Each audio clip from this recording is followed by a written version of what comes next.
before. That was not what I wanted you to start with. You're like, It's like, I forgot what his actual name is. I just keep calling him Grumpy. I forgot what his name is. I just know he's the gamer one. Yeah, he's the gamer one, and it's perfect. It's like, yep. My dad on a normal Tuesday. Yo, your dad randomly catching a stray is so unnecessary. I'm definitely putting this before the music this time, just so you know. This is how all of our videos start. Oh my God, internet. I love that I'm wearing this Beetlejuice Horror Nights shirt with the Taylor Swift cardigan, the hippie headband. You're giving very much boho nerd today. Kind of love it. I tried to find my Camp Half-Blood shirt. It was such a fail. I don't own one because Rick Riordan, that was a sin against humanity, making that shirt so orange. That orange is very aggressive. It's so aggressive. I have the most muted orange that I could find. My school color is that orange color, and I do not buy stuff in that color. You would think my school color is blue. Yeah. Well, it kind of is. It's orange and blue and white, but still. We can just you just need the intro. I just need the intro. That's it. That's it. We got plenty to talk about today. I'll give you something to talk about. Let me pull my legs in so that I can actually look like I'm facing the camera. Whee! Okay, wait. Hold on. Slide the table slightly over this way. I'm listening. And then... Earthquake. Yeah, this will work. My table is small. It feels small today. It does feel small today. I don't know what that is. Yeah. What's that's about. Okay. Welcome back to Pixie Heart Club, where dreams, magic, and heartwarming conversations come to life. Where dreams, magic, and heartwarming conversations come to life. Dreams, magic, and heartwarming conversations. That is the only part that I never remember. All right. You got it? I got it. All of this is going before the music. I got it. Oh, cue the music!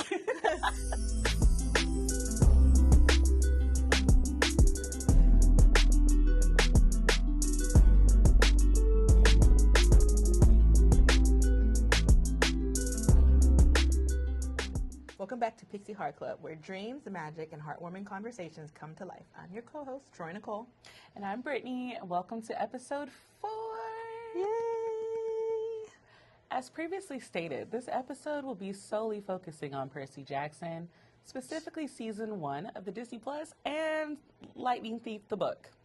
If you have not seen the show and you don't want to be spoiled, you should favorite this video and save it to watch later, because we're not gonna not spoil. And also, we are trying to stay on book 1 and season 1. However, seeing as how in previous episodes we've talked a little bit about Percy Jackson and we have had to cut things out because we have given major spoilers. I'm going to tell you right now to not watch this in case you haven't read any of the books. So...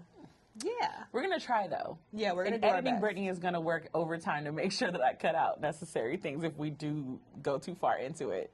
So, we're going to be fine. We're going to do this. So, we're going to go episode by episode talking about the things we liked, things we didn't like, like changes and stuff that they've made for the TV show.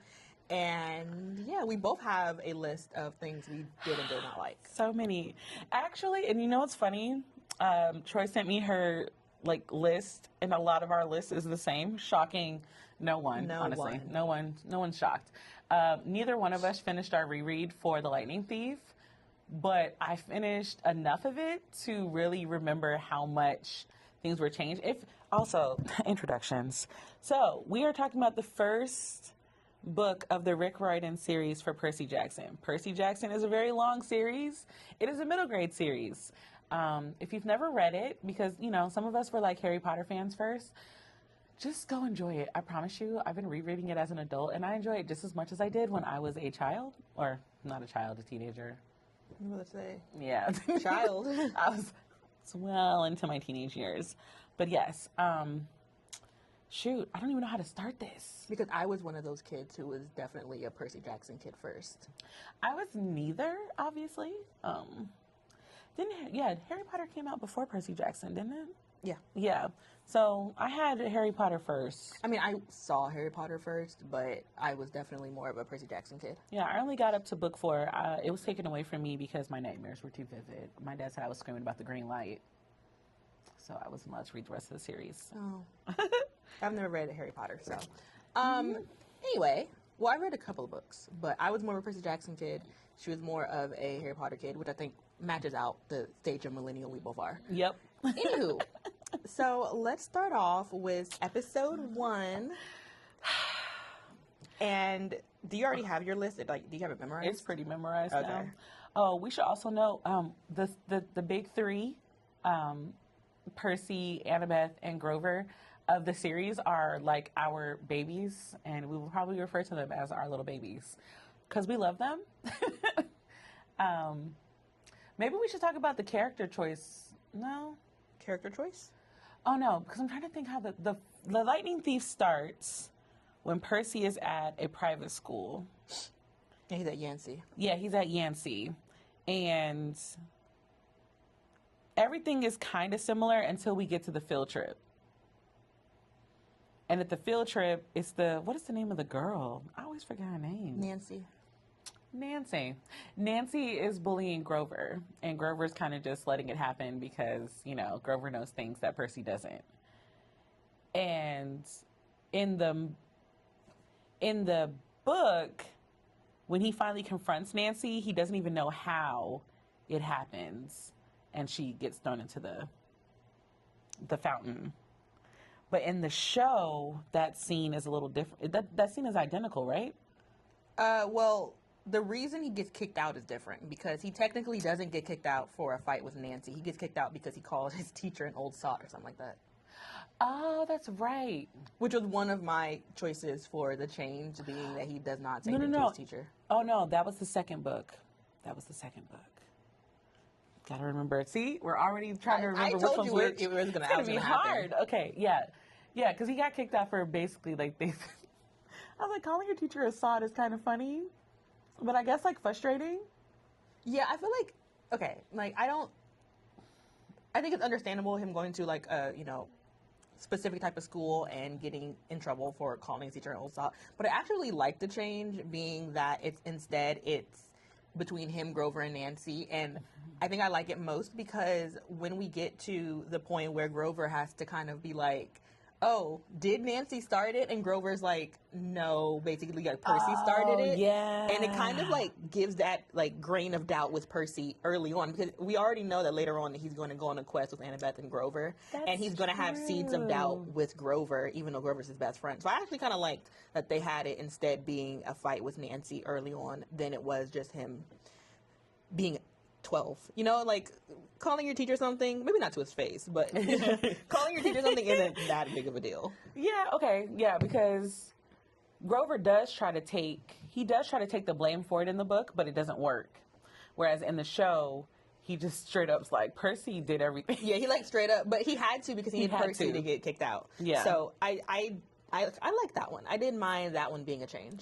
How do you feel about his encounter with the Fury?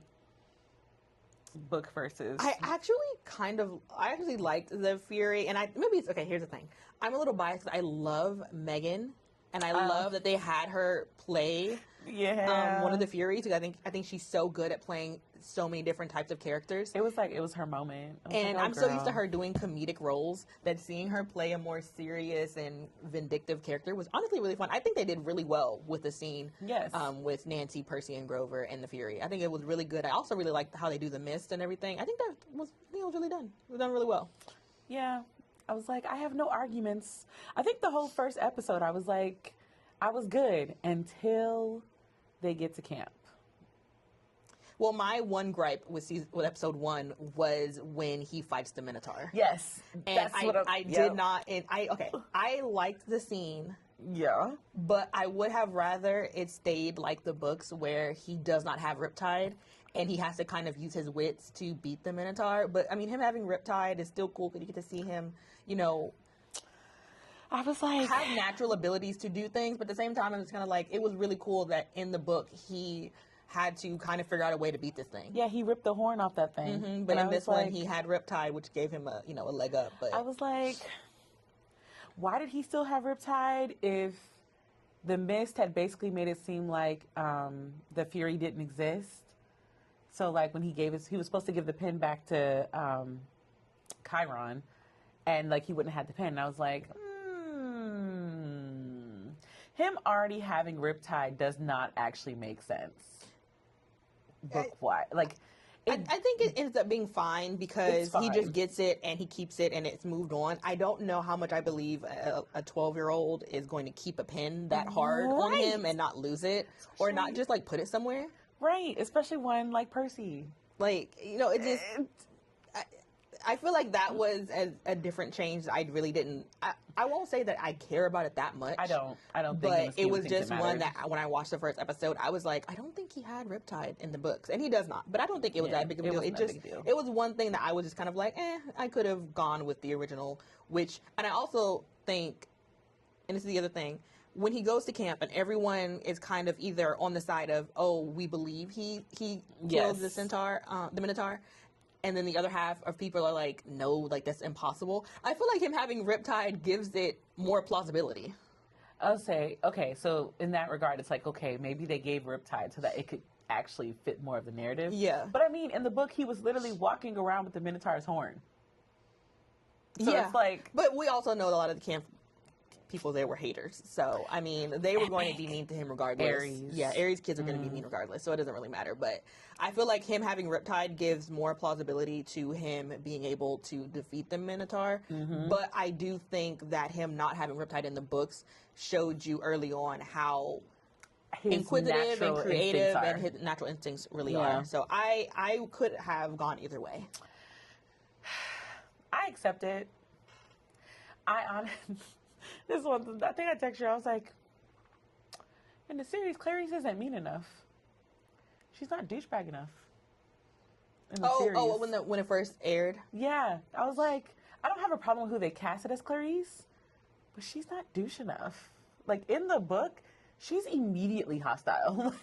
But you know what? Someone brought up a good point when the original episodes aired, was that a lot of things in season 1 are sped up. Yeah. And I imagine that has to be because this is Rick Riordan's last shot at making a series that he will be happy with.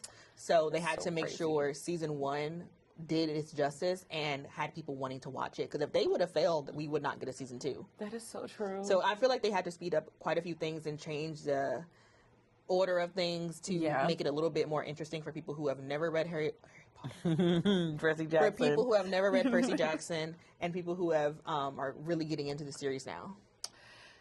I accept it. I was just like, Annabeth and Grover were pretty much the same. Yeah. So I'm okay. Like, everybody else can kind of have a little bit of a variant, but I need the core to stay the same. I just felt like, I was like, that bathroom scene in the show feels a little more random than in the book, because in the book, she's basically like, we haze people when they come into the thing, and they drag him to the bathroom where she's going to give him a swirly. I'm like, we're missing the hazing part. The hazing part actually makes that scene a little bit more cohesive, but him just going into the bathroom late at night and then being bombarded by 3 Aries cabin members, I'm like, were y'all waiting for him? I feel like the first 3 episodes kind of go in quick succession. They do. To get to the point of the hero journey and everything like that. Yeah. Which is fine, but there are a few things that if you don't read the book, I do think can be a little... Like, I know my little cousin, he called me a few times watching the first couple episodes, asking me like a billion questions because he hadn't read the books yet, or I think he had gotten through halfway of The Lightning Thief and he was kind of confused. Yeah. And so we were talking about it. So I feel like if you don't have back knowledge of it, it can be a little confusing the first few episodes. Because I'm like, there's a continuity issues in the first couple episodes before the quest. There's a couple continuity issues, and I was like, I understand why they did it. We were short for time, and the majority of it had to be the actual quest. And then if you have read the books, you can put 2 and 2 together as to why they make changes. But I do understand how some people have a lot of questions who have not read the full first 5 books. So I get that. Yeah. Those were my only episode 1 gripes. Okay. So episode 2. I think my favorite add-on to this episode is having Mr. D pretend that he's Percy's dad.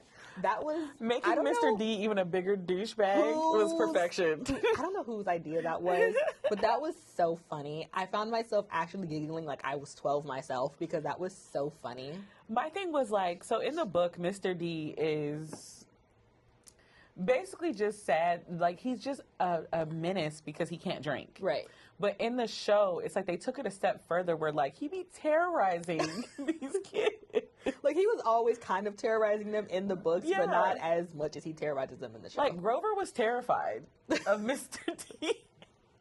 Like, he knew and was still like... Zeus really knew what he was doing, like, banning him to Camp Half-Blood. I was like, keep in mind, though, Mr. D got banned to Camp Half-Blood because he went after a nymph that Zeus wanted. I was like, do you know... I was like, Zeus, please, you give such loser energy. He's a big loser, like, for sure. So that was one that I really, really love. And I also really, really loved the change for the sacrifice scene, where all the kids give sacrifices to the gods, and instead of Percy just throwing something in and being like, you know, whoever my dad is, this is for you, he goes to the forest and does it for his mom. That was so cute. The devotion to his mom in the show. I mean, he had devotion to his mom in the book, but the devotion to his mama in the show. Like, I was like, yeah. I was questioning if we were changing a lot because I was like, Percy seems like he about to say, screw the helm, screw the bolts. I was like, Percy's not very much giving any care about these gods. That man said, my mother is Sally Jackson. He was so serious. They're like, you're that my mother. I said, I said, you know what? That's the right energy though. But it's like in the book he does that, but it's not as like he's actually a little bit more concerned with like fitting in the book, whereas in the show he's like, I'm not even gonna be here for long. As soon as I figure out how to get my mom, I'm out. He was just not here for it. He was just like, you know, I don't care about any of this. Where is my mother? He was like, oh, this sucks. I was like, because at this point he thinks his mom's dead. Yes.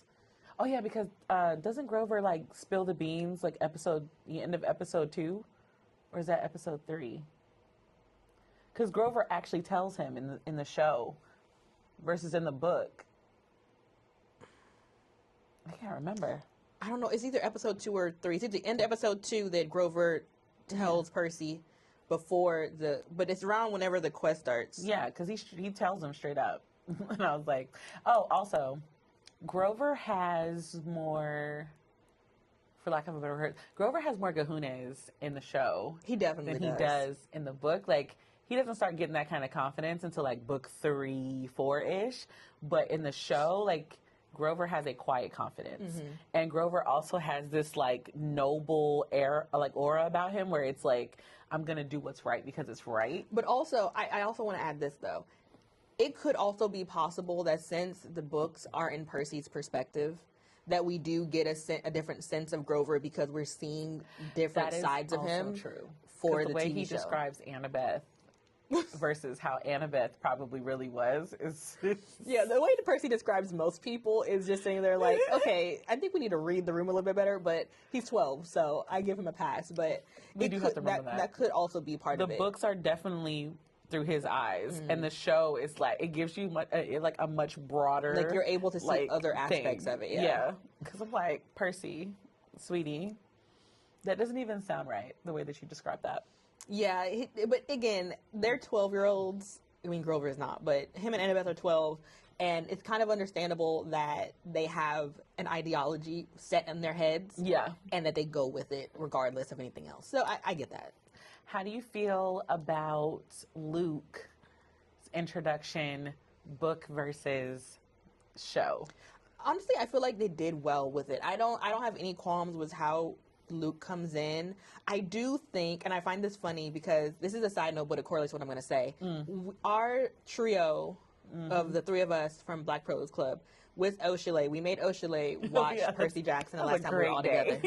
And she got immediately that Luke was a bad guy. She had never read the series. She had never done any of those things, but she knew immediately that Luke was a bad guy. But also, Oshile's really good at like predicting books. But honestly, I think it was very obvious in the show too, because my cousin called me at the time the show aired. I think he was 10. He called me and he was like, before I like Luke any further, he's a bad guy, right? And I was like, not your 10-year-old clocking it.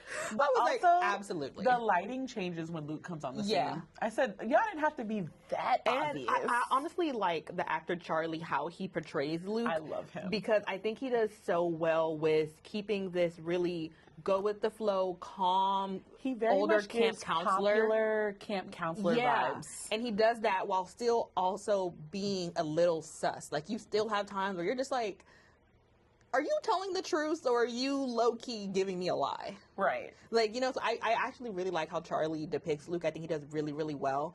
And I won't speak too much on this because this is more so for the last episode. I also really like how he plays Luke when Luke is being shady purposely. Yes. Like, I think he does really, really well with that. So I really like how they're introducing Luke. I like the actor for Luke. I think all that was really great. I don't have any qualms with that. I look forward to seeing what he's going to do in the second season. Yeah, if it comes on the trailer, he just gets worse. Yeah. So. I was like, we're here. All right. Let me see. Episode 2. Did I have any other qualms? Oh, just the whole capture the flag. Was that episode 2? That wasn't 3? Oh, that was 3. Never mind. We're in 3 then. I think capture the flag is 3. Yeah. Okay. Well, episode 3 is capture the flag. So, show-wise... Or you know what? No. Episode 2 is capture the flag. Okay. Because you know why? Because that's the one where he's like, the title is like, I become supreme lord of whatever. Yeah. Okay. That's 2. So, in the capture the flag, I liked it in the book, but for some reason, in the show, made the whole thing so much better because, one, it showed, like, how much Annabeth was totally down with just, like, doing what she needed to do to, like, get what she wanted. But also, it shows Percy, where it's like, Percy is still a 12. He's still 12. And I think it's really kind of funny because since Percy Jackson came out, the books-wise, came out in the early 2000s, kids in the early 2000s were so vastly different than kids of the 2020s. Yes. So... he's like sitting there and he's doing these dances and he's flossing and stuff. And I'm just like, he is such a Gen Z kid. It's so funny to see. It was like just little tweaks like that. Yeah, I was like, and okay, I was just like, you know, very fast. One part of my brain realizes that Percy Jackson's supposed to be a millennial, but like in this scenario, Percy Jackson's a Gen Z kid. He's a Gen Z kid. And he is so funny. And it's like, you don't always get those instances in the book because everything feels do or die in the books. And it's from his perspective. So he's not talking about the weird stuff that he does in the quiet. But we get an overview outlook, and he's playing with a lizard and flossing. Like, his ADHD was, like, on full display. Like, he couldn't, like... It was like, stay here and guard this perimeter. And then, like, every scene after that is just... And it's also, like, how much he wasn't taking it seriously. Yes. Like, a lot of it, I feel like in the book with Percy, like, you did know that he was kind of, you know, on the fence about stuff. Like, he was still having fun sometimes, but most of the time he was, like, in this internalized fear of whatever's happening. Because it's like he wanted to believe it, but also, like, there was nothing there to prove that this was real. Right. And then, like, in the show, like, as he's continuing, he's like, okay, well, my father has not claimed me. I'm in this cabin full of double orphans. Double orphans. It's crazy. Like, no, seriously, think about this. Did you say double orphans? Think about this. These kids already have at least one parent that doesn't give a shit about them. And now you mean to tell me that the parent also just doesn't claim them? You call these poor babies double orphans. They have to go to the Hermes cabin because those parents do not give a shit. Or I don't know if they just don't know about them, but like, what? Like, they're like periodically not claiming these children. So he has to go to this cabin. I'm trying to get myself together. The leader of the cabin has some giant scar on his face, and you know he's somehow nice to and me. they just sleep on sleeping bags because they don't have room. Like, because there's so many kids unaccounted for. Double orphans. Like, I could understand why Percy was taking this so unserious. I mean, and mind you, he had so many vivid, weird dreams over the years of his life. Like, he probably was sitting there thinking this is not real. Yes. So, I mean, double orphans. I'm gonna get over that. I don't know why that was the first thing that came to my head. I said, wait.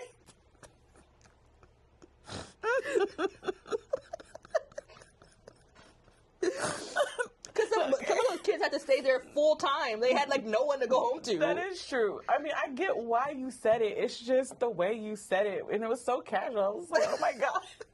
Okay, I feel like abandonment is pretty casual in the Percy Jackson series. That is true. Like, yeah, but dang. I forgot what I was going to say.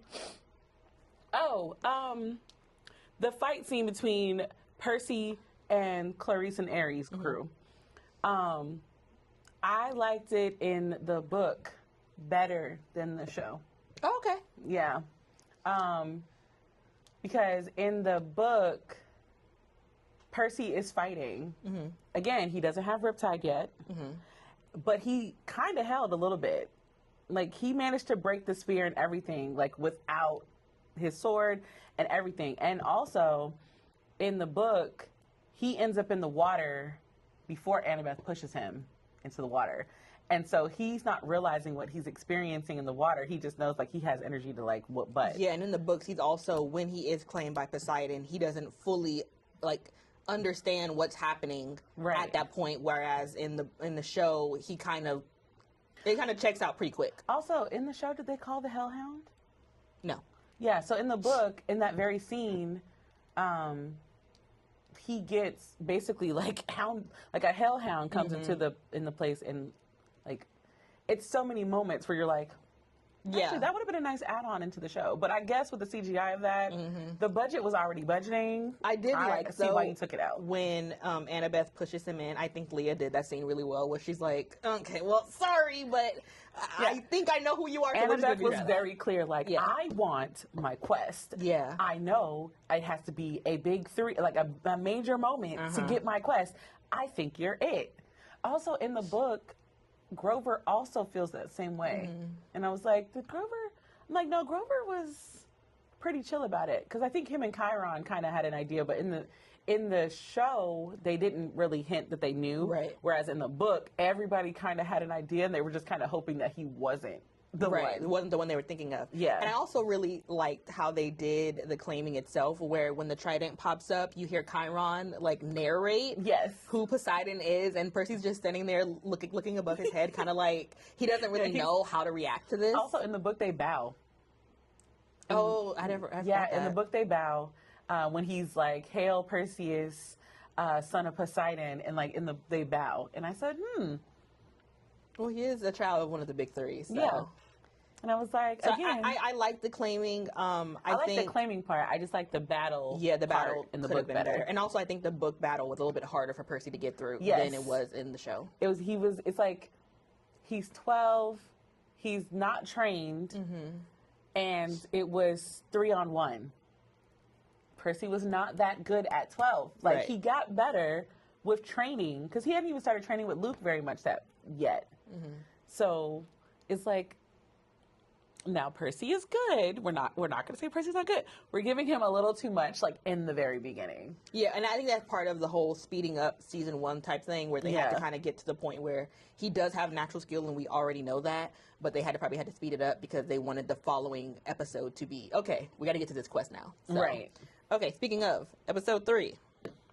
Yeah.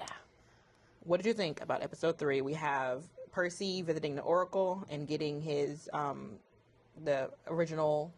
I love the way they did the Oracle. Yeah, that was really good. I didn't know how they were going to do it, but I'm like, we got CGI, so they should be able to make this disturbing. And it was, because Gabe is disturbing, so that worked out perfect. Mission accomplished. It was a little bit different, though, because in the books, it's not just Gabe, it's Gabe and his friends. At a poker night. And I think that was a little bit more menacing in the book to read about than it really was. Because they all had the same voice, too. Yeah. Yeah, that would have been terrifying. Because the Oracle uses her own voice, but you're looking at whoever that is. And it was Gabe and his friends. I still liked it in the show. I liked it. I think it was still creepy, and, I was still a little creepy. Again, it's Gabe with a creepy woman's voice. Yeah, so I honestly didn't have too many things to I didn't have any qualms, I think, in episode 3. I really liked everything in episode 3. I like how they did a lot of things. I even like how Percy approaches choosing Grover and Annabeth after he gets the Oracle telling him his... Because in the book, after he talks to the Oracle, he goes back to Chiron, and Grover's already there. And so he's like, obviously, I want you to come with me. But at this point, Grover's on punishment in the show because he told Percy about his mom. Because in the book, that part doesn't happen. So it's like, oh, I like that I actually like more that he was on punishment for telling the truth and then being chosen. Also, in the book, he doesn't pick Annabeth. Annabeth volunteers.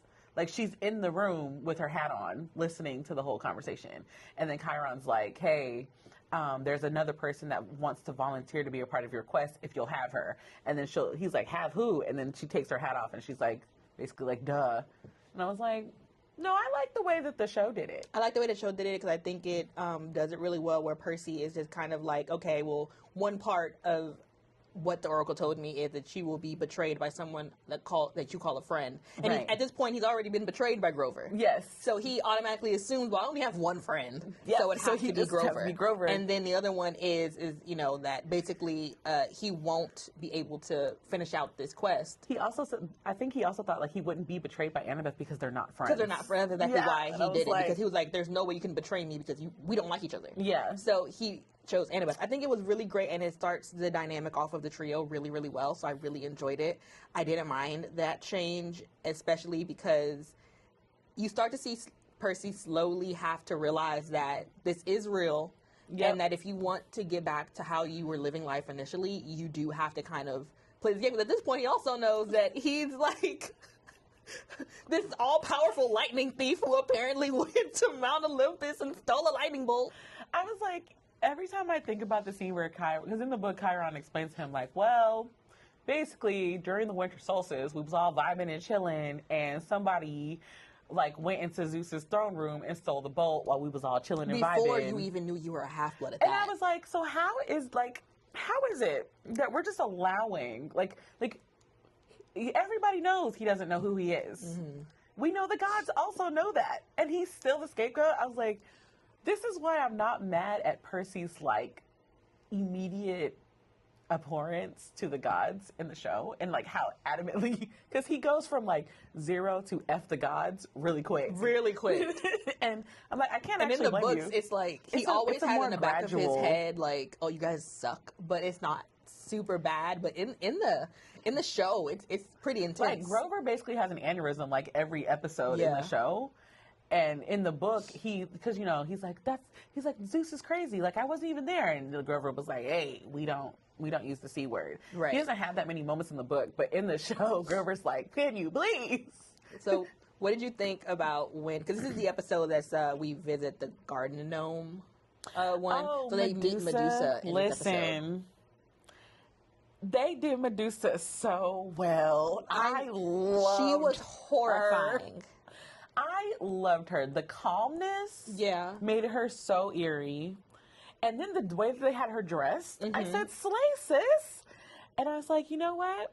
And I even like how they did it to where, because at this point, they had already gone to the truck stop or the gas station or something, and they're being followed by the Furies. And, Annabeth, the Fury tries to make a deal with Annabeth, and Annabeth doesn't tell Grover or Percy about it. Yes. And they get to Medusa's place, and the Fury will not come inside. And because so Percy's idea is, oh, you know what? The son of the man who is responsible for this happening, and the daughter of the woman who made her like this, should all go inside Medusa's house. Like, I was with Annabeth on this one, because also Leah has fantastic side eye. Yeah, she does. I was like, the black girl faces that she is giving Walker is hilarious. Like, she was sitting there like, there's so much annoyance in her face. No way you think this is a good idea.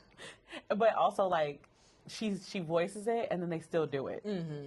And then at the table, Medusa's, like, telling the story, because at the end of the day, like you said last week, or last podcast, we have to remember the gods are actually, like, they suck. Yeah. Like, they suck. And so Medusa's sitting down, like, just having this grand old spread as she's, like, describing her devotion to Athena and how, like, basically if it wasn't for your daddy and, like, your mother didn't make it any better. And I was just like, this is about to go left so fast. And the way Grover that it sitting went there left, trying not to eat. It's Grover always. I was like, Grover, please read the room. Like, why are you actually trying to eat this food? Why? You know who this is. Why? Like, and it's kind of interesting too, because, like, at the end of the day, they really didn't have to go inside of Medusa's house at all. They could have just stayed in her yard. They didn't actually have to go in. They could have figured out a plan around it. Because the Fury was horrified to go near Medusa. Yeah, she was not going near them. So I was just like, Percy, baby, I need you to think this through a little bit. But also, it's like he also already knew her story because his mom told him about the story. Told him about the story. So I'm like, why did you think she'd be okay with you being here? Oh, but this also leads to the point where Percy decides that the best idea is to box up Medusa's head and send it to the gods through Hermes? Yes, that's in the middle when they finally defeat her. Yeah. Again, Percy went from 0 to F the gods. Because Grover was like, what are you doing? And he's like, well, I'm sending them a gift. And also, I like this episode because that same scene you're talking about is a scene where they have to kind of figure out what the three of them are doing. Because at this point, Grover's at his breaking point. Yes. And he's like, all right, you know what? Every time I try to, like... No, actually, let's rewind, because I think this is important, too. Which one? When they are walking in the forest or whatever, and they're talking, and Annabeth says something. I don't remember her exact line, but Percy turns to Grover and says, she says he was my protector first. And that was something else that Percy did not know, adding to his doubt that Grover really was his friend, because now there's multiple things that he does not know about Grover. That Grover first brought Thalia, Luke, and Annabeth to Camp Half-Blood, well, because one of them didn't make it, but Sea of Monsters. But that added a seed of doubt in Percy. So by the time they get to the point where he puts the hat on Medusa's head and Annabeth is trying to, not have to tell him why not to do that, Grover's at his wit's end, and he's kind of just like, okay, you know what, I can't be both of your protectors. Like, this is not going to work if we can't all talk. Grover was like, listen, I don't care that y'all hate each other. There's only one of me, and I can only do so much. And both of you suck. Like, both of you are getting on my nerve a degree that I cannot get you to understand. I really appreciated him for that, because Grover was like, I've had it. You and you shake hands or we're done. Also, another thing, I can't remember in the show, in the book, the reason that he needs to go on the quest with Percy is so that he can get his seeker license. Yes. Is that emphasized in the show? Because I know at the end of the series, at the end of the season, he talks about it, but it wasn't emphasized enough. The only reason that in the show he goes on the quest is because Percy asked him to, because of what the Oracle said. Yeah, because there's talk about Pan and all that stuff, but when they get to the Lotus Casino, but at that point they don't talk about it. Yeah, because there's way more emphasis on Pan in the book, and I was like, I kind of want more Pan. It really motivates Grover, and it also in that episode, it also is the point where a lot of things come out. So Annabeth, admits that Alecto did offer her, a deal to give up Percy Jackson, and she decides not to. And Percy's like, well, why didn't you do it? And he realizing that maybe she's not as bad as he thought she initially was. As well as, okay, here's what the prophecy actually said. Like, this is why I chose both of you. Which, again, I chose both of you because one of you I already didn't trust and the other one I didn't. So we were, I thought we would, I would just kill two birds with one stone. Right. All right. So next up is episode 4, Plunge to My Death. Oh, listen. So one thing I thought was really interesting, though, and I will stand by this, because we talk about this all the time. We do. Is that one of the biggest changes they make is in the books, Athena does not. Let's clear this right now. She does not let the mother of monsters come into her sanctuary. That was the why. I was like, I understand why it was done, because there needs to be like this emphasis about how like the gods like recognize their children and like they love their children in a weird way, but also like their egos are so big that they're okay with wiping out their own children. I'm like, this changed. I was shook. I said, wait, why is the But you know what you said just now about Grover and his motives of wanting to, future-wise search for Pan. And they do kind of allude to that, because when they get to the sanctuary of Athena, they go inside of this, and he sees all of these animals being murdered and stuff like that over the, over history. Yeah. And that really hurts his feelings, because obviously he's half goat. So, right. And he's, a lover of animals and all that stuff. So you do see that a little bit little by little as the episodes go on. Because I don't think, because we see how much more he communicates with like animals and stuff as it progresses. Yeah. Yeah. So yeah, that was one change that Athena does not do. The Athena change, I was like, it adds more to the episode, and it adds more to Annabeth. It adds more to Annabeth. Okay, so episode 5, A God Buys Us Cheeseburgers. Now, there is one thing that we kind of differ on a little bit because we really didn't talk about it, and I didn't really say what my piece was on about this. Okay. But it is the change for Hephaestus's... the whole Hephaestus scene. Yeah, the whole scene, where they're doing the love tunnel, and then they do the golden throne instead of the ride and the spiders. So, what was your thoughts on that one? I think I like the ride better than the chair, because while Percy sacrificing himself for Annabeth does something a little bit for me because I know how the whole series ends, I think if I was watching this blind, it would kind of feel like the emotions in that scene were a little too much. Okay. Because, like, they hate each other pretty much the whole way through, and then they get to the end, and he sacrifices himself for her, and it's like, wow. But in the book, they go through all of these rides and stuff, and like the spiders basically, Annabeth basically shuts down. Like there's a moment where she has to rely on Percy to get them through it, because like she cannot handle it. Like the fear is so insurmountable that like that bonding part is actually a part of the book that I really like. So I was like, but also, if we're talking about time limits and the fact that this is being told from a third person's perspective and not Percy's perspective, I don't mind the chair scene. Okay. Yeah. And I have a different opinion. Now, do I particularly hate or love the change? Not necessarily. I don't think I dislike it or love it. I think it's fine. What I will say that I think I like a little bit more than the book scene, I do agree with you. I did like seeing Annabeth in that place. But I actually kind of disagree that I don't think he sacrificed himself necessarily just for Annabeth. I think it also has a layer to it that he knows, logically speaking, there is a good chance that if Annabeth is not a part of the quest will not be fulfilled.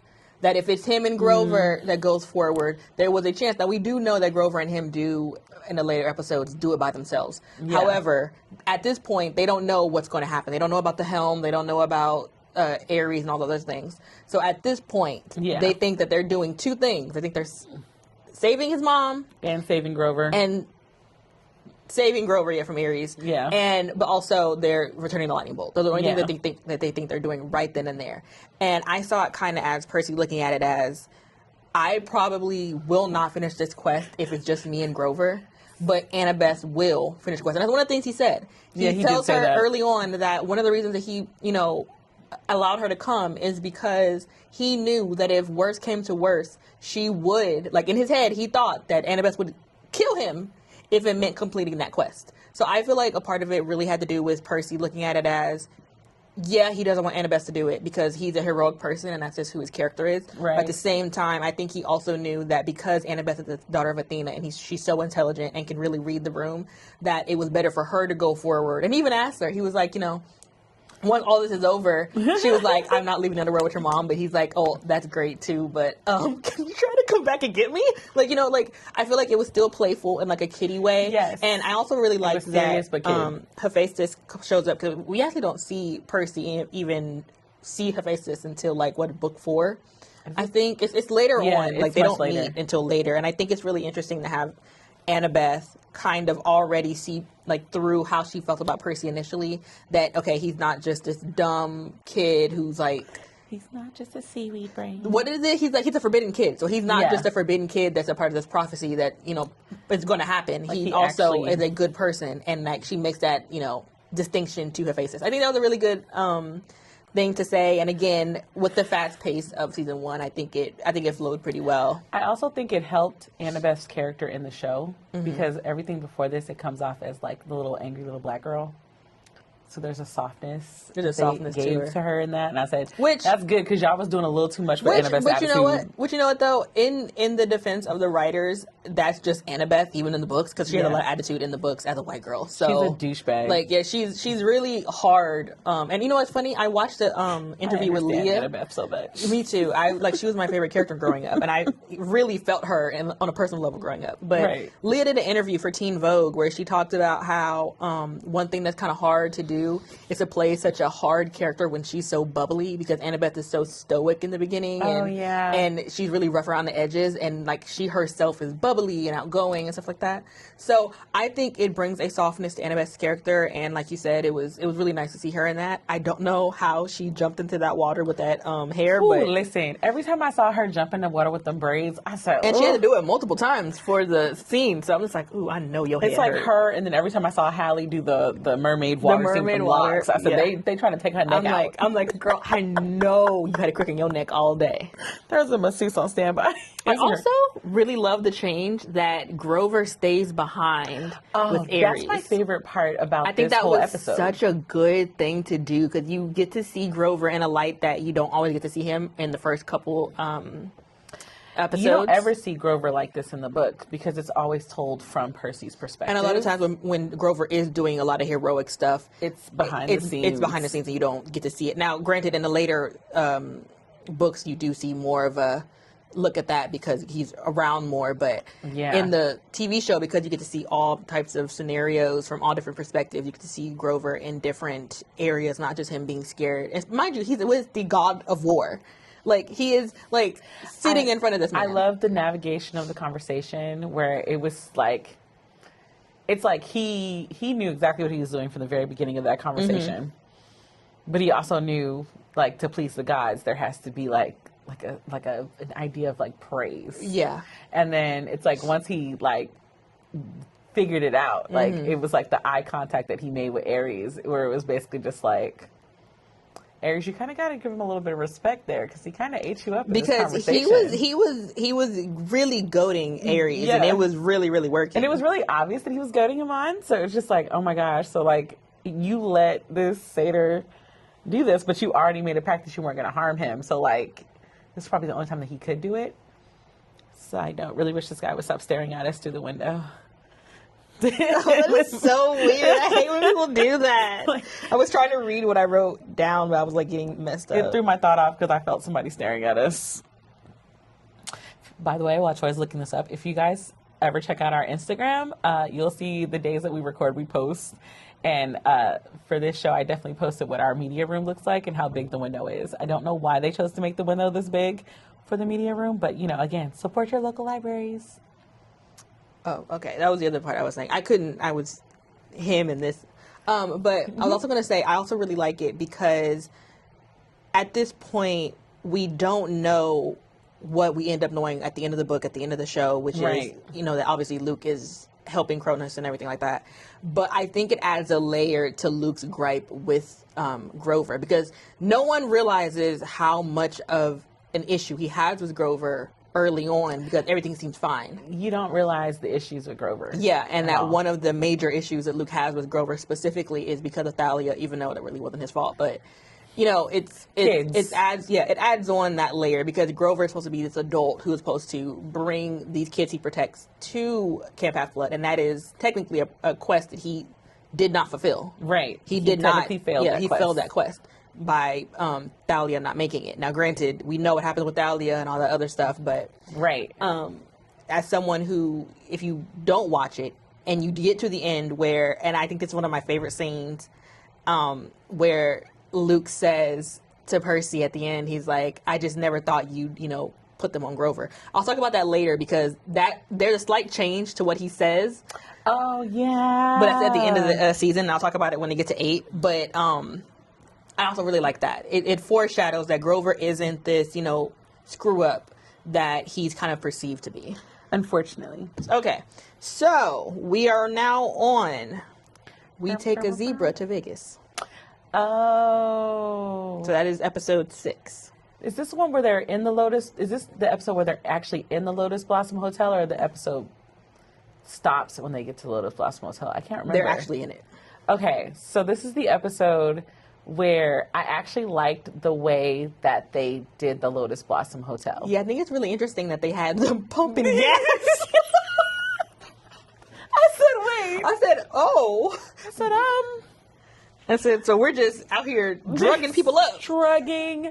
I said, listen, and this is the only time I will ever make a reference to those Percy Jackson movies. I preferred the Lotus Blossom cookies to. Really? I was like, oh, this is straight up like. And you know what? A lot of people have talked about. A lot of people talk about that they really liked that one scene that out of the movies. That is one scene people really did enjoy from the movies. Is that they did eat the cookies. Really good job with the Lotus Blossom. But I was like, so they just out here just pumping it through. And also they changed it. Like they actually meet Hermes there. That part, okay. Which does not happen in the books. They don't meet Hermes until the second book. Which I can't wait for us to talk about that because I want to know what they're going to do with that because that's a major part of the beginning of the second book.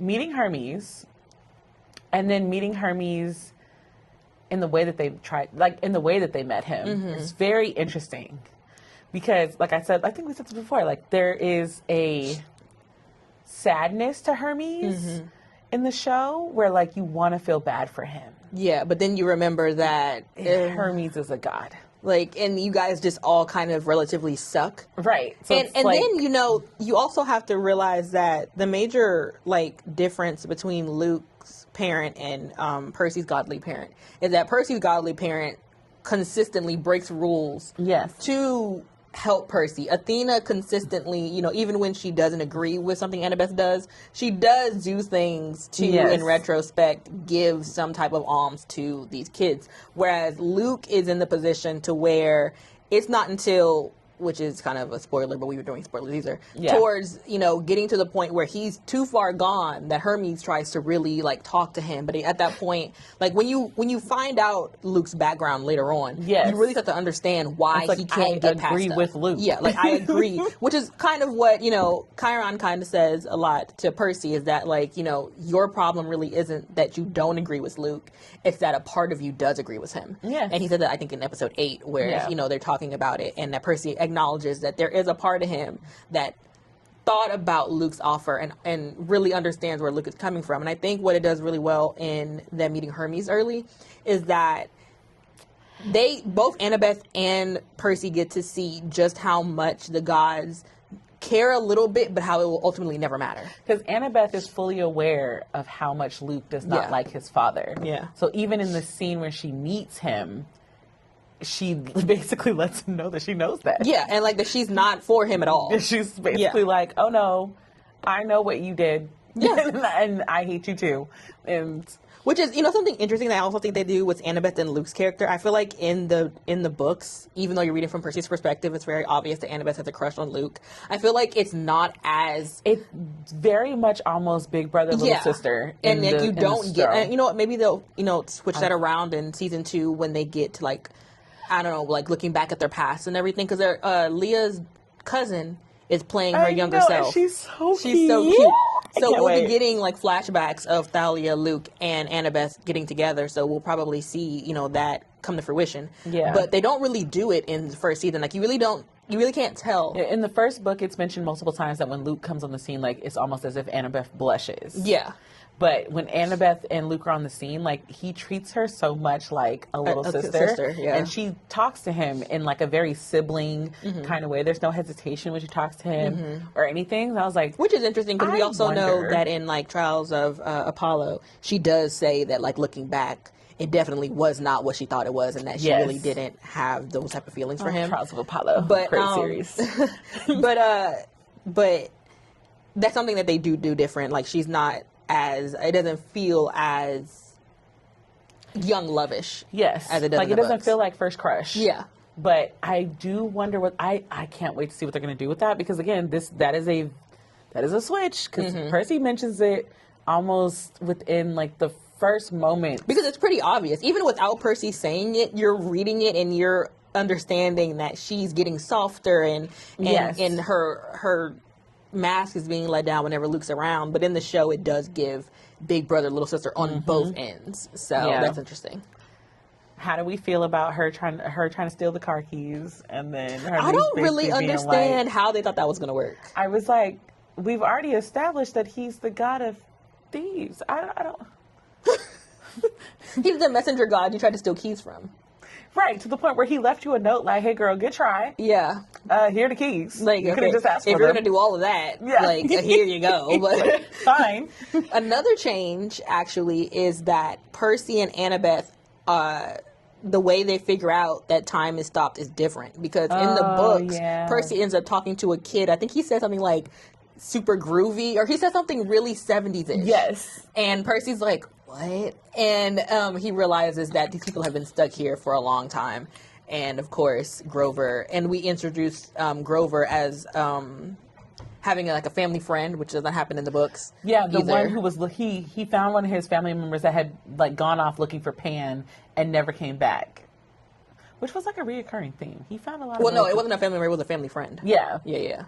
And he was like, he's here. And he was like, he's here? And I was like, okay, so we are keeping Pan in the story, so I'm excited about that.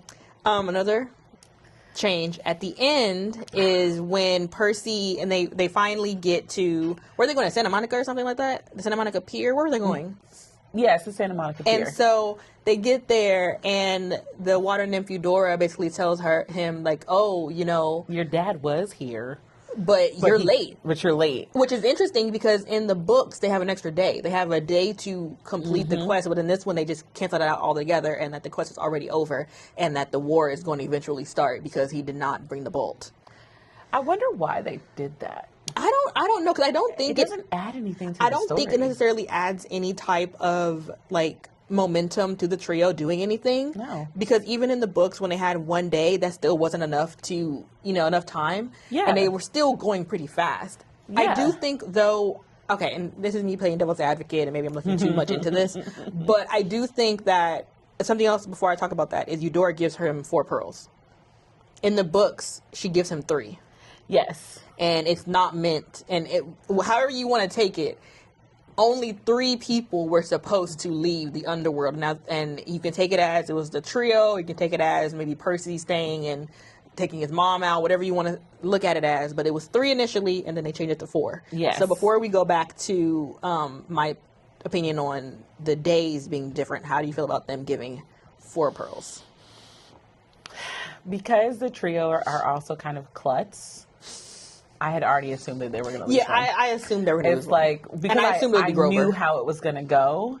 I knew that it was going to be Grover. Like, it's like, I already knew. I was like, they're adding an extra element because they are reminding us many times. These kids make a lot of mistakes in this quest. Because even though Grover is technically an adult, he's still a young adult. He's a kid by Satyr standards. By Satyr standards. And he's still, like, even in your younger, like, come on now.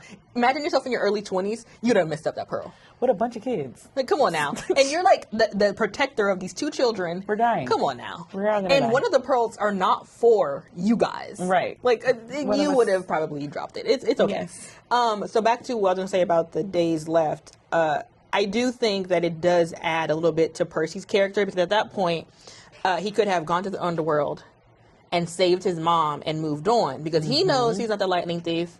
And at this point, it doesn't really matter if the world knows that he's not a lightning thief, because they already assume it. But it does show growth in his character, because he can still go save his mom. Because at this point, he still has no idea that he has to go get a helm. Like, he has no idea any of that stuff is happening. And so I feel like it does add a layer to Percy, where it's like, well, what's the point at this point? The quest is over. Like, you failed. So I do like it from that aspect. You get to see Percy really, like, becoming himself again at a quicker speed than you would have in the books. Much faster. I was okay with it. I'm all right with it, because again, we're down to the last 2 episodes, or last episode. Is that where we're at? We're second to last. Yeah. Because that was 6, so we have 7. Because the 7th episode we can go to, which is we find out the truth, sort of. So they get to the underworld. Well, no, but they don't get to the underworld first. They go to Krusty's mattress. Which is interesting, because they lightened that up. They did, because that was not... Because Percy murders him. No, that's not even that. But he murders him. Yes, but the whole scene is actually horrific. Remember? It's really horrific. Grover actually ends up in a bed, and Annabeth ends up in a bed. And Krusty decides it's going to stretch them out so that they can fit the bed, which implies that they're going to have their bodies literally stretched. And I actually kind of like how Rick Riordan writes it, because when Percy kills Krusty, he writes that he cuts him down to size. Yes. Like, instead of it being that he, like, you just murdered this, your brother, Krusty ends up getting stuck. He tricks Krusty into laying in a bed, and Krusty also has to be put to size. And so he makes the mattress, like, sets him up, and it's either cut off his legs or cut off his head. And Percy's like, I did not feel bad about killing this monster. No. He just, his half-brother. Yeah, his half-brother. Poseidon has interesting children. Poseidon said, I do not discriminate. But in the show, he spares him, he lets it go, and he moves forward. How do you feel about that? It's trying to create this idea that, like, Percy is way more forgiving than he is. Thinks through more than what he does. He doesn't, at least at this point. He doesn't think that far ahead. He doesn't give grace yet. Like, that is something that he starts to realize, that, like, the minor gods and the other mythical creatures deserve a grace that the, like, major gods aren't giving. That doesn't happen until way later. I was like, we're giving grace. And I also think that him cutting Krusty down to size really parallels Luke and Luke's demeanor, where Luke is very much, I don't care, you're in my way, move out the way. And that's how Percy was in that scenario. But instead, in the show, they give him a little bit more compassion of, you know what, you're not worth it. I'm going to go find my mother and move on. I was like, I guess I'll take it. I feel like I would have rather them let him go ahead and kill him. I do understand that they wanted to calm it down a little bit, but I do think it just shows more and more how similar Luke and Percy are. Yes. And we've had this conversation before. Which is important. That it's important that Luke and Percy are similar, which is why towards the end, when something happens, Percy had to be the one to do it in the final book. Because on one end, Thalia is completely against Luke. She's completely, like, over it. She's like, no, you're not my brother anymore. And Annabeth is too enamored and too, like, at a hero worship for Luke to be the one to complete the prophecy. So only Percy can, because he's a similar parallel, but he understands both sides. Yes. So I feel like I would have rather him go ahead and kill Krusty, because I think it shows that Percy can be just as be just as angry as Luke. Yes. So that's my only opinion of that one. I had no qualms with the underworld team. Me neither. None. I do have a question. How do you feel? There is something else that changes. Annabeth gets stuck in Asphodel, which is different than in the books. So how do you feel about her being stuck? I have no thoughts on it, solely because I just don't understand why they did it. It didn't really add anything to the story, in my opinion. I wonder if it was more of a again, because, you know, everything's quick and paced, that, you know, for Sea of Monsters, we know that there's a lot more that happens. Like, so much happens to Annabeth in the Sea of Monsters. A part of me, I think that it was too early on established that she has a lot of regrets in a way that would quicken the pace. Yeah. Than it would be for Sea of Monsters, because too many things happen in Sea of Monsters for them to have a full, you know, introduction to Percy and Annabeth getting to that point. Because at this point, they don't have their protector. Nope. It's just Annabeth, Percy, and Tyson. Yes. And of course, Clarice, because she's doing her own quest. But I don't know if they'll have time to really introduce Percy to all of the issues that Annabeth has inwardly. So I kind of feel like it was just a way to introduce that real quick, so that way in Sea of Monsters, when that does come up and it's like, okay, well, you visited your dad again, and your stepmom and your brothers. Like, how did that go? So they could have a bit more open conversation. Because could you imagine in the middle of Sea of Monsters, Percy going, so remember how we were in Underworld, and you know, it opens, I think, a conversation. I'm okay with that. I accept that. I actually really liked the way it was acted out. I think Leah Walker and Arian did amazing. They had great chemistry. Like, the three of them did so well together. No. And I also like, what does Percy say? Is it Percy or Grover, where her roots get caught in her, and one of them goes, "Don't tell me," and they realize that she has some type of regret, and it's holding her down. I actually really like it, and I think it adds a layer to Annabeth that we haven't seen up to that point. So I also think it helps their friendship too. Like, I don't know. I was like, that's really sweet. It, like, brings Annabeth down in Percy's eyes, because he has such a specific view of her. Yes. So I don't mind it. I like it. He used her in a way of, like, super perfection. So the fact that it was like, oh wow, you're not perfect. Yeah, so I enjoyed it. I liked it. I think that was good. How do you feel about Hades? Because in the books, Hades isn't so like chill and happy-go-lucky. They rarely give him this aura of being unserious. I actually enjoy show Hades. Yeah, he was fun. I said, you know what? I find it funny that every time like a Hades is like a show or a movie, like they give Hades like a sense of humor. Yeah, they give him a sense of humor. And I'm like, no, this works. And it's interesting because he gets down to business. He's like, okay, where's my helm? And they're just both like, what? I loved that it was really like the uncle nephew thing. Yeah. I was like, you know what? I have no qualms with this whole scene. You know what? My dad is coming back. How about you stay here? Yep. Okay. We figure this out because if that man's coming back, we're all in trouble. Yep. Like I enjoyed it. I thought it was fun. I have no qualms. No qualms with it. I have no qualms with the Hermes shoes and Grover. I think that was good. That was pretty much booked. And how do you feel about how they dealt with the ending where, you know, Percy has to make a decision to either, you know, ignore Hades and take his mom. Well, he can't take his mom back because she's like a stone, but, you know, he has to go back and do the helm and all the other stuff.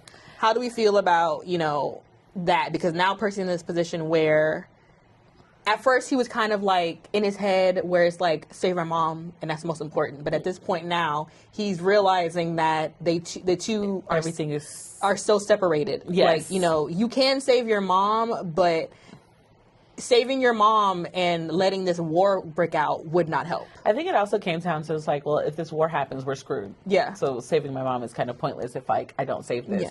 Plus, I thought it was a really good build up because the next episode turns out to be like, oh, okay. I actually was really down with that part. I'm like, okay, because this brings up the part where I was like, yes, because I think we didn't say this. We love the person they hired to play Ares. We love him. Okay, we jumping to we might as well. Do you have any more qualms with No, that was it. Okay. Episode 8, the finale. That one is the prophecy. The prophecy comes true. There we go. Is the final one. Come through with the names of these episodes because I didn't remember. It's just because they're chapter titles. Yes. But one thing I did not enjoy. Now I love the actor who plays Luke. One thing I wish they would have done a bit better is that something that's really obvious in the books with Luke and Ares is that they're being heavily influenced by Cronus. And both Luke and Ares kind of have their own ideologies behind it. Like they have something they have justifications for why. And I mean, again, they have justifications in the book, but it's not really shown that how influenced Ares specifically is by Cronus. Now we see he's kind of scared of him. Percy does jab him about it, though. Yeah, he does. Which, again, Percy, I need you to have a little fear. These are, in fact, still gods. Like, how do you feel about the fight scene? I actually really liked the fight scene. I thought about it. So I listened to the fight scene this morning, and I said, you know what? This actually would not have worked on TV. And because of how the short time frame and everything, it would not have worked because of the mere fact this dude is literally just staring through the door. I can't. Literally just staring at us right now. Why is there no like window I don't shade know, right but there? We need to get a window immediately because he's legit just staring. Okay, he's walked away now. Good. Okay. So I think, just thinking about it from the show standpoint, they needed to give us flair. Percy had not had a big fight, huzzah moment in the entire series, but we've been boasting him up as the son of Poseidon, right? One of the big three, one of the powerful ones. So the fight needed to have more pizzazz in it, and embarrassing Ares like that, and being able to goat him so well, like you know, it was really easy to. He was really flamboyant in the mouth. I was like, sir. It's like, he could strike you down. So I liked it. I didn't love the CGI with the water. I'm forgiving them for the CGI because it's very clear they ran out of budget. And I don't really like the quote that Percy says. It wasn't for me. I feel like it was a bit corny. I was like, you're 12. You're not talking like this in real life. Like, I didn't love it, but it was okay. It was fine. Yeah. I understand the point of him saying it. I get it. It's just, I ignore the saying. I was like, I feel like anything else would have been better for him to say. Like, honestly, yes. But it's fine. What else? You know what they didn't talk about in this episode? What? Do you remember how, okay, backtrack. for a God buys me cheeseburgers, remember, they were in the media. Because they think that they ruined the... They also think that Percy Jackson is just like this hardcore criminal. Yeah. And like he like kidnapped his mom or something. Yes. And he's like a deranged child. Like, but remember, like in the books, they make it to where that they like... Aries is the one who kidnapped them. Yes. So like the media decides, oh, we're gonna help you guys get to New York. Yes. And they get them to New York to go to Olympus because Aries is. Because I really wish that would have been mist in there. had changed that whole fight scene into them like running for their lives against this man. So I really wish they would have put that in there because I felt that was so funny. But they did not put that in there, and I was kind of bummed about that. But what else? Okay.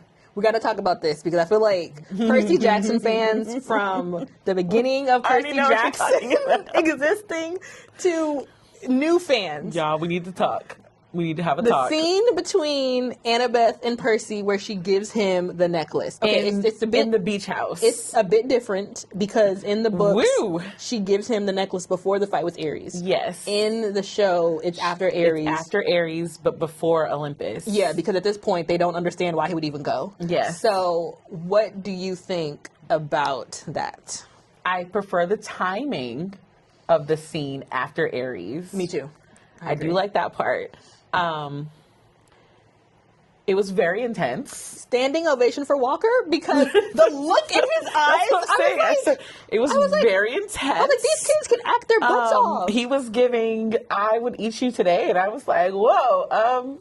And I think for me too, it was like reading also Percy's, Grover in the background. Like, it's so funny. Percy in the book when he's talking about it, it's like someone. I saw this one Tumblr post that's really funny. I'm gonna talk about this because it's a part of the scene. Somebody was like, you know, if this was Percy from the beginning of book 1, he probably would have thought the Annabeth was about to punch him in the face, like bringing up the necklace. And I die about that all the time because it's such a big. She did punch him a lot. Jump between who he thought she was in the beginning to this point. Because at this point, you know, Annabeth and Percy still aren't at the point where they like each other in that way. But there is a respect. But there's a respect and a friendship there that. Someone FaceTiming you? Ignore. There is a respect and friendship there, and you can really see all the things that they have come to do together on Walker's face when he's portraying Percy's feelings when Annabeth puts this on. And she even says something along the lines of, you know, like, take this for protection. So it's like, because the daughter of Athena gave you this, you know, because we're supposed to be mortal enemies. Like, we shouldn't even like each other, but we are at this point where we're really close friends. I think it was really good. They both did so well, Leah and Walker, in that scene. Like, you could really tell that they have formed a bond, that, you know, that they're a trio now. So I really enjoyed it. I think it was really done well. And I liked it. That scene was probably the most gift scene out of the whole season. Yeah. Because I was on Tumblr and I was like, Lord have mercy. Are I going to gift any other scene? It's that scene and the one where his mom calls him into the diner. Those are the two gifted scenes. I hate that scene. Oh my God. We didn't talk about the flashbacks because I actually did not. I thought that there were too many flashbacks. I felt nothing. I know a lot of people like ship Sally and Poseidon. I felt nothing. I said Poseidon was still getting freaky with people. What are y'all talking about? I just felt like it was giving too much of a like true love story type aspect when it wasn't.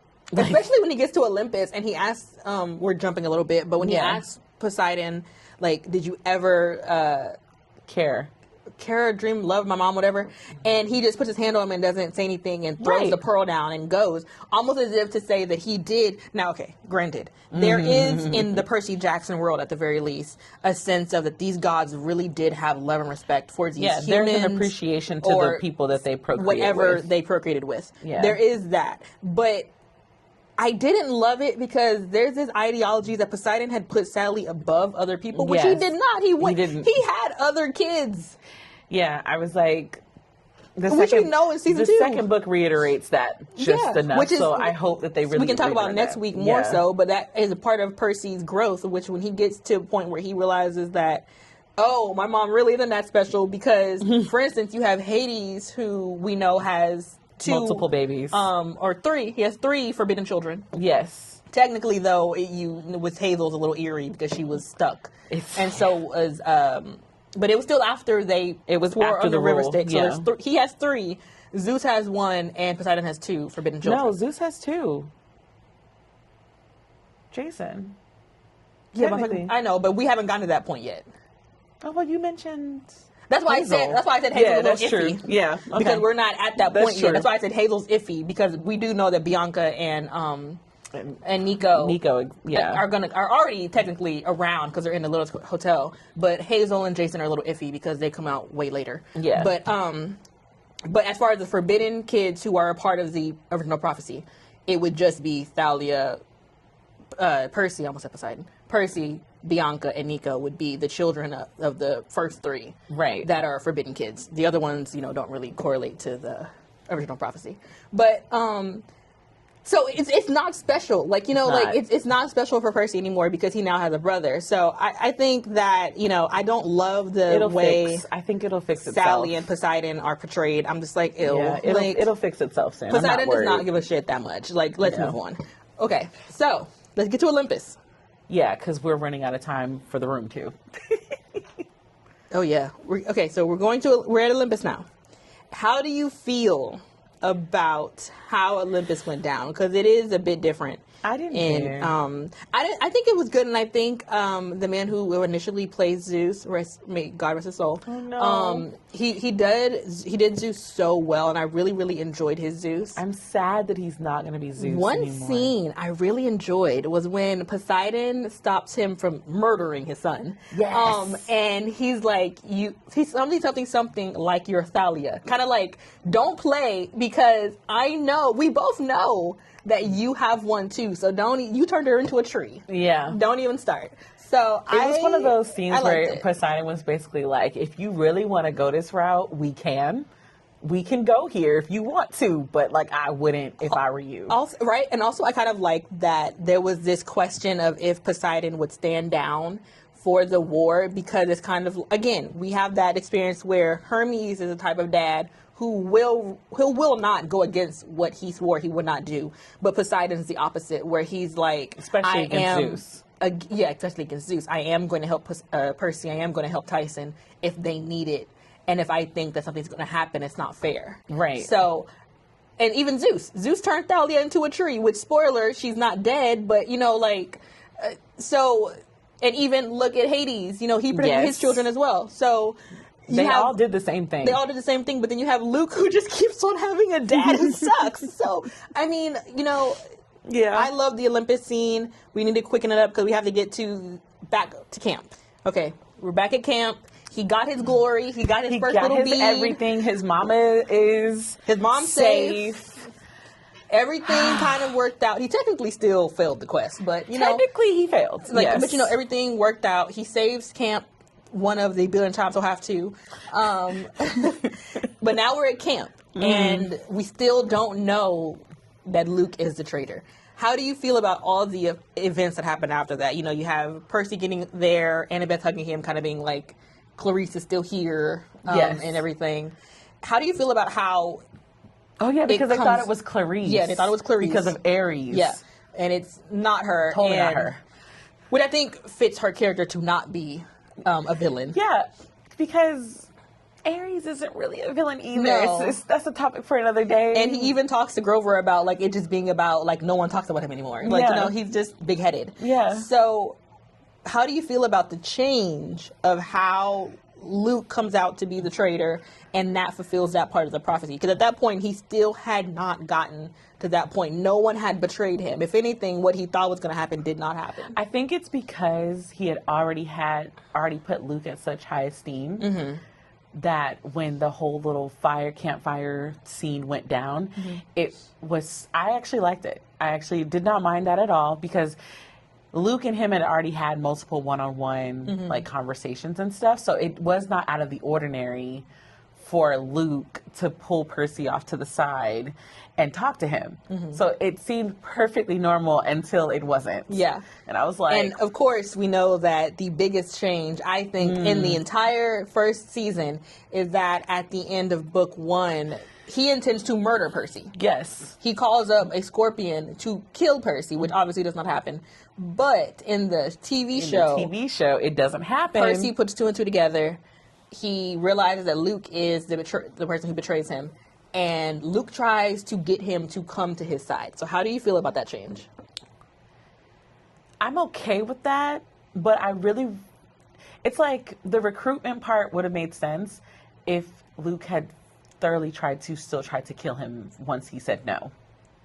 Well, I mean, technically, he did try to kill him because Annabeth stopped it. Yeah, I was like, but I actually really like the Annabeth part of that. Yeah, I think it was really good to have Annabeth, follow them, come out and say, "I heard everything," and she does exactly what the prophecy says. She takes her sword that he gave her and chunks it at him, which of course broke the swear that he gave to Annabeth in their younger years. Yeah. Which, again, starts a new prophecy. This is the other part of it, where you're just like, so this is like little sister finding out that her big brother is a monster. Yeah, and that hero worship that she had for him is now dwindling a little bit. So that's another reason why I said I'm really intrigued to see what they're going to do, because they changed the dynamic of their relationship so much, and her seeing it with her own eyes. And seeing him about to murder somebody. Also changes. Like, she can't... In the books, she denies that it's like, oh, this can't possibly be what he did. Maybe that's not what he actually meant. Like, until book 5. Until book 5. She is wholeheartedly still She's slightly trying to find Luke. holes in everything that Percy says up until book 5. Yeah. Whereas this is book 1. She saw it with her own eyes. There's no denying it. Because it's such a big part of Percy Jackson's series is about family.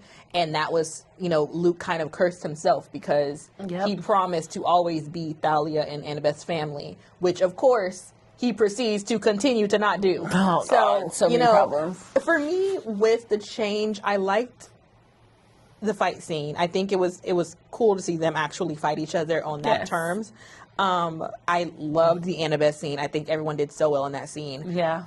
I actually liked that they added that he tried to recruit Percy. Yes. Kind of early on. Because I think it shows both sides of Luke. The side where he's like, okay, so we won't have any issues. I actually like you.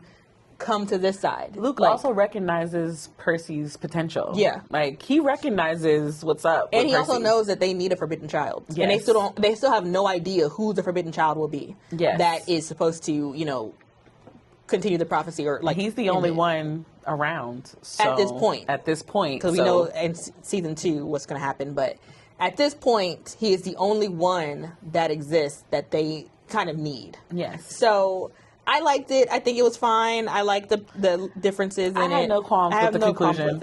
I was like, okay, y'all ate this. Last scene. Well, second to last scene. The trio coming together at Grover Street. announces that he got his seeker license, which...